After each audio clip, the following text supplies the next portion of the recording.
ಇನ್ನು ಉತ್ತರ ಕನ್ನಡ ಜಿಲ್ಲೆಯಲ್ಲೂ ಕೂಡ ರೆಸ್ಟ್ ಪಡೆಯದೆ ವರುಣ ತನ್ನ ಆರ್ಭಟವನ್ನ ಮುಂದುವರಿಸ್ತಾ ಇದ್ದಾನೆ. ನಿರಂತರವಾಗಿ ದೋ ಅಂತ ಮಳೆ ಸುರಿತಾನೇ ಇದೆ. ಉತ್ತರ ಕನ್ನಡ ಜಿಲ್ಲೆಯಲ್ಲಿ ರೆಸ್ಟ್ ಪಡೆಯದ ವರುಣ ನಿರಂತರವಾಗಿ ದೋ ಅಂತ ಸುರಿತಾನೇ ಇದ್ದಾನೆ.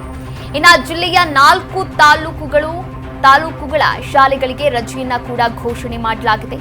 ಶಿರಸಿ, ಸಿದ್ದಾಪುರ, ಯಲ್ಲಾಪುರ, ಜೋಯಿಡಾಕ್ಕೆ ರಜೆಯನ್ನ ಕೂಡ ಘೋಷಣೆ ಮಾಡಲಾಗಿದೆ.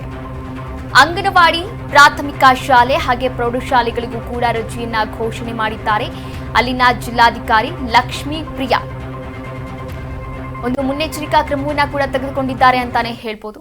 ಯಾಕಂದ್ರೆ ಇಂತಹ ಜೋರು ಮಳೆಯಾಗ್ತಿರುವಂತಹ ಸಂದರ್ಭದಲ್ಲಿ ಅಲ್ಲಿನ ಅಂಗನವಾಡಿ ತೆರೆದ್ರು ಅಥವಾ ಪ್ರೌಢಶಾಲೆ, ಪ್ರಾಥಮಿಕ ಶಾಲೆ ತೆರೆದ್ರೂ ಕೂಡ ನೋ ಯೂಸ್. ಮಕ್ಕಳಿಗೆ ಬರೋಕೆ ಕಷ್ಟವಾಗ್ತಾ ಇರುತ್ತೆ. ಯಾಕಂದ್ರೆ ಪಕ್ಕದಲ್ಲೇ ಅಂದ್ರೆ ಮನೆ ಪಕ್ಕದಲ್ಲೇ ಇರಲ್ಲ ಶಾಲೆಗಳು. ಕಿಲೋಮೀಟರ್ ಗಟ್ಟಲೆ ಹೋಗ್ಬೇಕಾಗಿರುತ್ತೆ. ಬಸ್ಗಳನ್ನ ಚೇಂಜ್ ಮಾಡ್ಕೊಂಡು ಹೋಗ್ಬೇಕಾಗಿರುತ್ತೆ. ಯಾವುದೇ ಅವಾಂತರಗಳ ಆಗಬಾರ್ದು. ಇನ್ನ ಮಳೆಯಾಗ್ತಾ ಇರುವಂತಹ ಸಂದರ್ಭದಲ್ಲಿ ಒಂದು ಕಡೆ ಅಪಘಾತಗಳು ಜಾಸ್ತಿ ಆಗ್ತಾ ಇರುತ್ತೆ.